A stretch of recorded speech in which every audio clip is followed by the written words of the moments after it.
Do it. I'm kind of going to start this whole thing off for a big reason why we're here. Okay.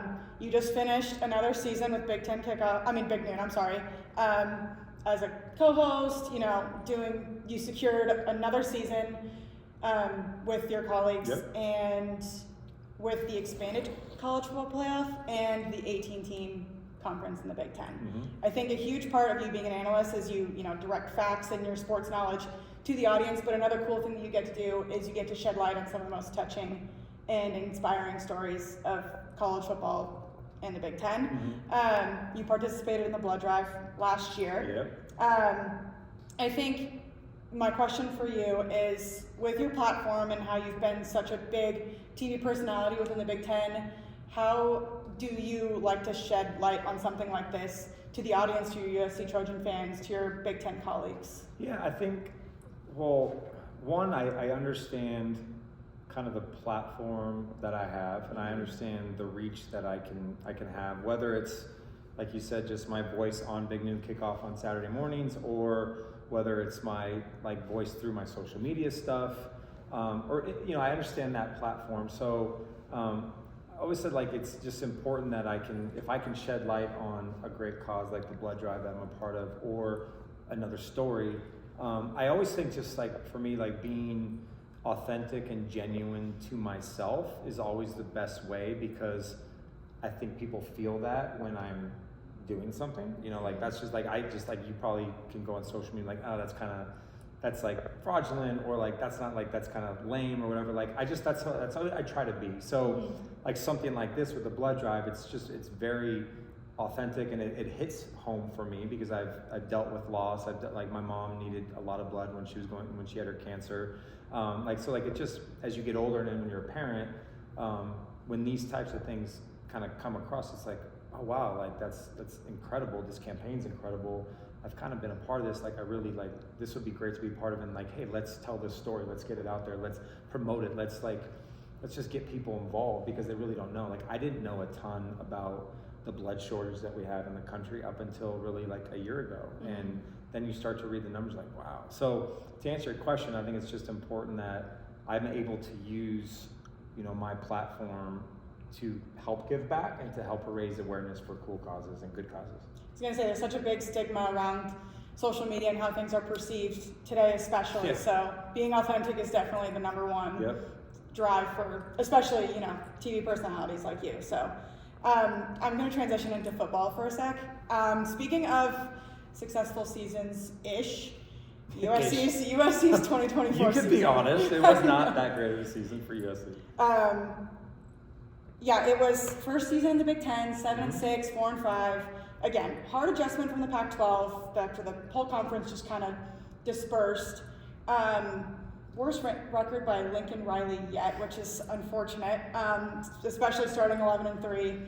Such a good season. Yeah. Caleb Williams, number 1 overall draft pick, Heisman Trophy winner, so many good things from that first season, and then it's hard to see that, digress, decline, all the above. And they're undergoing, of course, some changes in the backfield and the wide receiver room, and then transitioning in Jade Mayava. Mm-hmm. I guess the question is, what were some of the biggest takeaways for USC? What went well? What could be improved?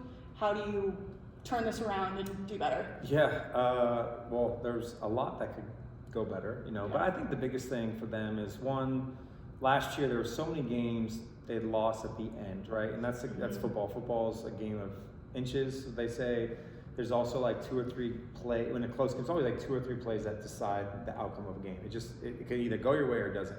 Last year it didn't go their way, and it's not an excuse, but it is something to build off of. If you can, I say this all the time, but when I was at USC with Pete Carroll, our whole culture was based on finishing, and it was that's not just, oh yeah, let's just finish the game. It's not that easy, but when it's ingrained in you and everything you do, it becomes a mentality and a mindset that when you're in a situation at the end of the game, you feel, oh, we're gonna win the game. We just know we're gonna win. It's a mentality, and it always doesn't go that way. But if you can adopt that, that's what they can build off of last year, in my opinion, as the mentality of the team, the toughness and all that kind of stuff. And then when you just look at players and the X's and O's and numbers, defense was a lot better last year. I fully expect them to be even better this year. Jaden, I thought, showed a lot of talent and like signs of like, hey, year 2 now in Lincoln Riley's system. Where if he can take that next step, watch out. They do have 2 great receivers. The running back room is a little bit new, but they've recruited really well this year, and so they're flying under the radar. I think they're picked 9th in the Big Ten media poll, which is middle of the pack. So it's kind of a good spot to be in. I think there is a lot of pressure and expectation for Lincoln to win, but I think this team is going to be better than I think they're like the respect they're getting now. So kind of going off of Lincoln, he's been facing a lot of backlash, of course. Maybe some of it's unfair, maybe some of it's, like very respected at the same time. What are your thoughts? Do you think he deserves all the criticism? I mean, look, I think when you it's easy to say, like in college football, a lot of these coaches, when you get paid a lot of money, people just expect like, well, you got to win right away, Sure. And again, I think Lincoln will tell you he wants to win every year as well. Like this is, it's not like, yeah, I'm trying to lose, right? But I think when you pay someone a lot of money, you expect a certain level of expectation, and you expect a certain like level of product on the field. And the last couple of years, it just hasn't been good enough. But I would say in my defense to coach is, it does take time to build something, especially with the portal, especially with NIL now, where USC was very behind the first couple of years. Now they're right there, and that's the reason why we're recruiting better and getting better players. I use this example. Jim Harbaugh won the title in his 7th season in Michigan.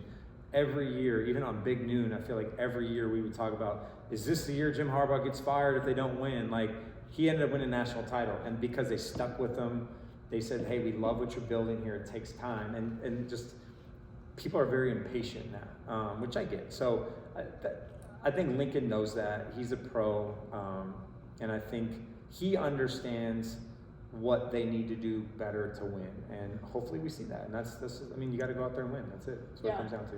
So kind of tracing back, like you said, close losses were just a huge thing for USC last year. And like you said, Jaden Mayava showed some really promising things. Again, it's also hard because he only played in 4 games, so he can do all these good things, but can he handle a whole season? So I guess if you're Lincoln Riley, if you're Jaden Mayava, what are you doing from game 1 to stay consistent? And because I mean, you turn those close losses around, you could look at a 9 or 10 win season. Yeah, he got the experience last year. I thought he played really well. I'm just excited for year 2 with him with Lincoln, because Lincoln's a quarterback guy. We know his track record. We know the players he's coached, and he's been able to, from Baker Mayfield to Jalen Hurts to Kyler Murray to like they're all very different. Like Baker was very different than Kyler Murray, and very different than Jalen Hurts, very different Caleb. Like they're all pretty unique in their own way, and he got the most out of all of them because of his system and how he can get the best out of these guys. So I'm excited to see what he does with Jaden. Jaden's a great kid. He's a hard worker. He's got all the talent. I don't know what to expect, but I expect like he's going to take that next step. And if he does, USC's going to be really good. And then you go into the schedule as well, and you have this huge stretch. You're at Illinois, and then Michigan at home, Notre Dame at Oregon, even at Nebraska is kind of a toss-up at the same time.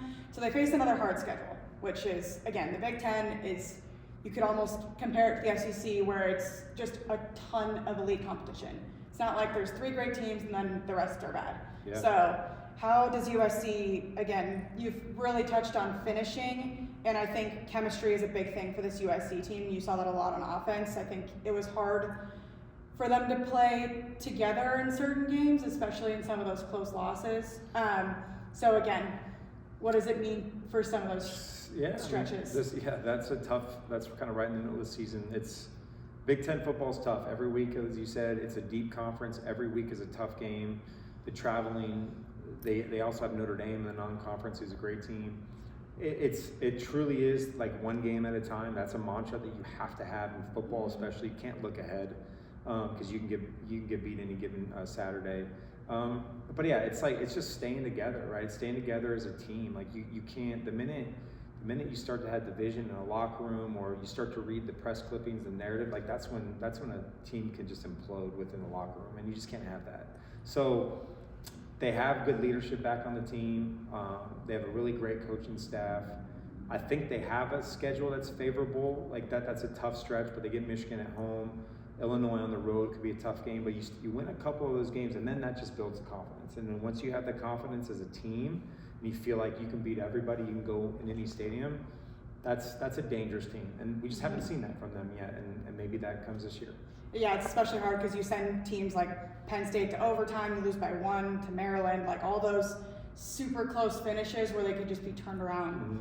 And then you're looking at a 9 or 10 win season. One or two plays every game. I know, all about finishing. I'm going to close it out the same way we started. The We Give Blood Drive starts on August 27th, 3 days away from what? That's week 1, Yeah. I'm guessing. And it's a friendly competition through the Big Ten. Of course, competition is competition. What is your message to, Big Ten goers, college football goers who are looking to participate in the blood drive, and maybe what's your message to someone who's kind of on the fence, but is like, I really want to donate? Well, first, force? go to big10.org/Abbott. That's the first thing. Go on the website where you can get all your information, all your details, what school you want to represent, so on and so forth, the local places you can go donate blood.